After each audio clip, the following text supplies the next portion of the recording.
जय हिंद दोस्तों। आज आप लोग को क्लास 12वीं चैप्टर 1 है विद्युत अवेश तथा क्षेत्र, इसके जो क्वेश्चन एग्जाम में पूछे जाते हैं उसको बताने वाला हूँ। इसमें से पहला क्वेश्चन है कूलाम का नियम लिखिए और उसका व्यंजक। पहला क्वेश्चन है कूलाम का नियम और व्यंजक। दूसरा है किसी बिंदु अवेश के कारण विद्युत क्षेत्र के लिए व्यंजक निकालना है। इसमें विद्युत क्षेत्र के लिए व्यंजक निकालना है। और तीसरा अच्छी स्थिति के लिए व्यंजक विद्युत क्षेत्र की तीव्रता ज्ञात करनी है। अच्छी और निरक्षी स्थिति दोनों का व्यंजक है इसमें।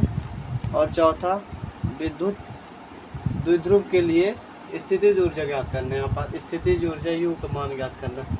और गाउस का नियम जो है, गाउस का नियम उस वेरी मोस्ट इसका अनुप्रयोग तो एक क्वेश्चन में हर बार ही नियम तथा इसका व्यंजक लगाना है। तो सबसे पहले कूलाम का नियम क्या कहता है? कूलाम का नियम उन्होंने ये कहा था 1785 में उन्होंने नियम प्रतिपादित किया था। उन्होंने ये कहा था किन्हीं दो बिंदु अवेशों के मध्य लगने वाला आकर्षण और प्रतिकर्षण बल का मान लें हम लोग कि दो बिंदु अवेश है, उनके मध्य लगने वाला Q1 Q2 मान लेते हैं अवेश को, ठीक है। लगने वाला आकर्षण और प्रतिकर्षण बल का मान मतलब यह अवेशों के गुणनफल के, अवेश का गुणनफल मतलब Q1 इंटू Q2, अवेशों के गुणनफल के अनुक्रमानुपाती, मतलब ये अनुक्रमानुपाती इस तरह होगा।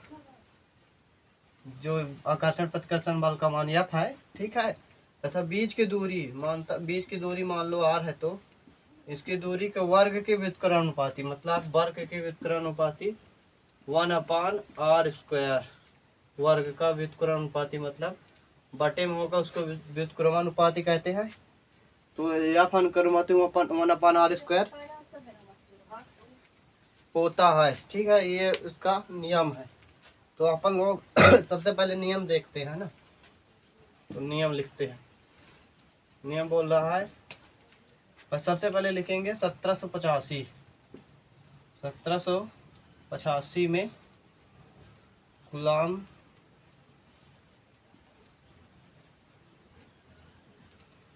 ने एक नियम प्रतिपादित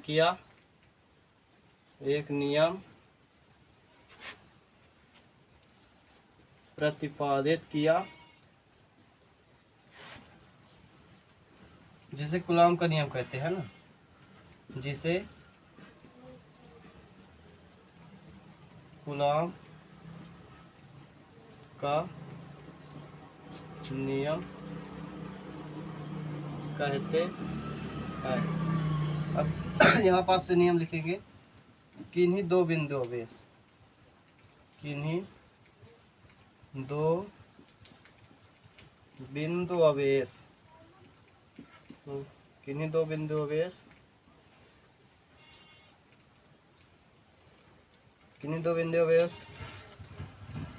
अवेशों के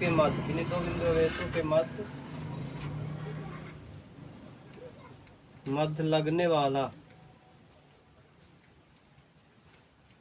वाला आकर्षण और प्रतिकर्षण बल का मान, आकर्षण और प्रतिकर्षण बल का मान, प्रतिकर्षण बल का मान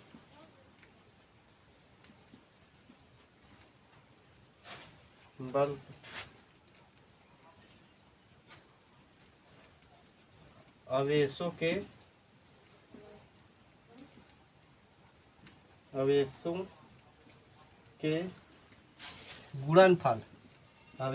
गुणनफल, के अनुक्रमानुपाती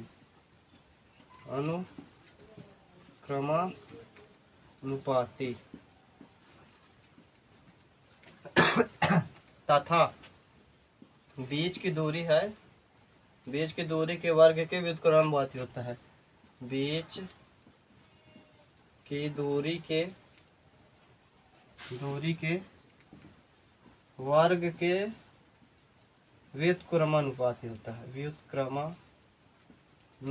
होता है ना, ये नियम है।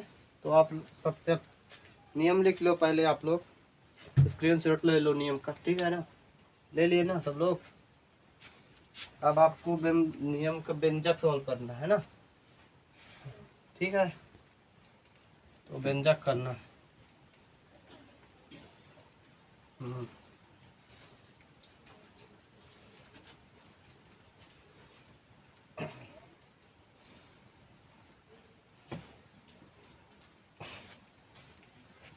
सबसे पहले हम लोग क्या चित्र बनाते हैं, क्या बोलता कि नहीं, दो बिंदु अवयस। मान लिया दो बिंदु अवयस, ये Q1 है और ये Q2 है, ठीक है, इसके बीच की दूरी R है और लगने वाला बल F है, ठीक है। तो अब क्या बोलता है, नियम क्या बोला था कि नहीं, दो बिंदु अवयस के नियम, लगने वाला आकर्षण प्रतिकर्षण बल F है होगा, इसमें आकर्षण और प्रतिकर्षण बल का मान मतलब F का मान सबसे पहले हम लोग लिख लेंगे माना लिखेंगे, माना दो बिंदु अवयस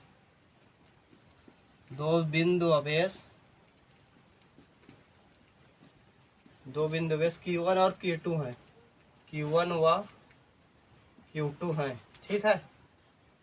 तथा अपने से थ्योरी बना लेना है, बीच की दूरी R है, बीच की दूरी लिख लेना, बीच की दूरी R है और लगने वाला बल, ये बल है, लगने वाला बल F है, ठीक है। आप लोग को ये लिखने में कोई बहुत दिक्कत ना पड़ेगी, जो चित्र में उसको लिखना है। क्या लिखना है, पहले सबसे पहले लिखेंगे माना दो बिंदु अवयस Q1 और Q2 है, उसके बीच की दूरी R है तथा बल लगने वाला बल आकर्षण प्रतिकर्षण बल F है। फिर उसके बाद क्या करेंगे, लिखेंगे यहाँ पर कूलाम के नियम से, कूलाम के नियम से, ठीक है। कूलाम का नियम पहले दो स्टेप में कूलाम का नियम है, इसमें लिखा था कि नहीं, दो बिंदु के अवयस, दो बिंदु जो Q1 Q2 है, Q1 और Q2 F के जो होगा अनुक्रमानुपाती होगा, ये बोला था गुणनफल के अनुक्रमानुपाती। गुणनफल मतलब इंटू में रख दिए, Q1 इंटू Q2 अनुक्रमानुपाती का चिन्ह है। और दूसरा स्टेप क्या था, इसको समीकरण नंबर 1 दे देते हैं।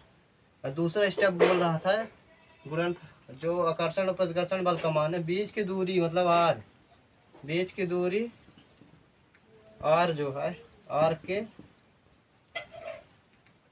व्युत्क्रमानुपाती, वर्ग के व्युत्क्रम, वर्ग मतलब स्क्वायर, व्युत्क्रमानुपाती मतलब व्युत्क्रमानुपाती हमेशा नीचे भाग, जब नीचे रहता है भाग में तो उसे व्युत्क्रमानुपाती कहते हैं, ठीक है ना। इसको समीकरण नंबर 2 दे सकते हैं। उसके बाद क्या करना है, समीकरण नंबर 1 2 को मिलाकर लिखना, समीकरण नंबर 1 और 2 को मिलाकर लिखने पर क्या हो जाएगा, F अनुक्रमानुपाती Q1 Q2 अपान R स्क्वायर, ठीक है।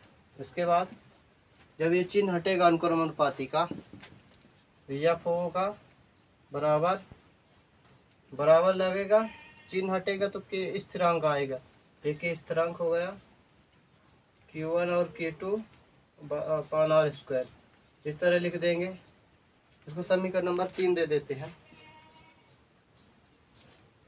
ठीक है। इधर लिखा गया होगा तो हम लोग इधर मिटा दे रहा हूँ।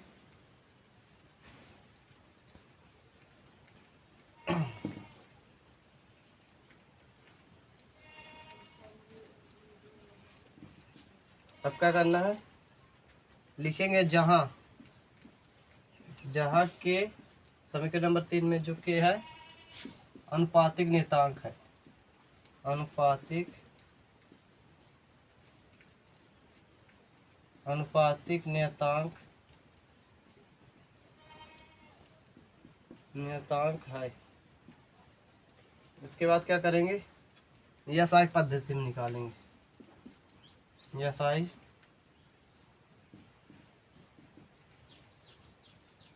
पद्धति में। SI पद्धति में क्या हो जाए, के का मान पहले जब वायु निर्वात में होगा, वायु निर्वात में होगा तो जब के का मान होता है या वायु या निर्वात में होगा, जो के का मान है 1/4πε0। ये के का मान रखना है समीकरण नंबर 3 में। ठीक है, समीकरण नंबर 3 में के का मान रखना है और यहाँ लिखेंगे जहाँ ε0 क्या है, विद्युतशीलता, वायु निर्वात का विद्युतशीलता है। जहाँ ε0 वायु निर्वात का विद्युतशीलता है, ε0 वायु या निर्वात का विद्युतशीलता है, विद्युतशीलता। ठीक है, विद्युतशीलता है। इसके बाद आप लोग समीकरण नंबर 3 में के का मान रख देंगे। के का मान समीकरण नंबर 3 में रखना है। समीकरण नंबर 3 में के का मान रखने पर क्या करेंगे, समीकरण नंबर 3 में मान रखना है। इसको मिटा दे रहा हूँ।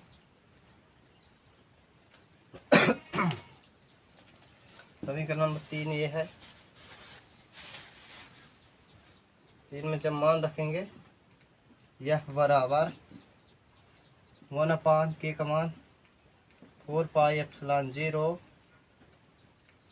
ठीक है, Q1 × Q2/r²।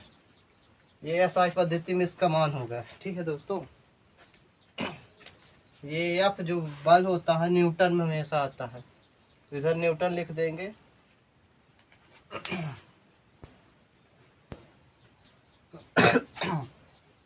और इसके आगे आप लोग को करना हो तो कर सकते हैं, बाकी को इतना ही व्यंजक है।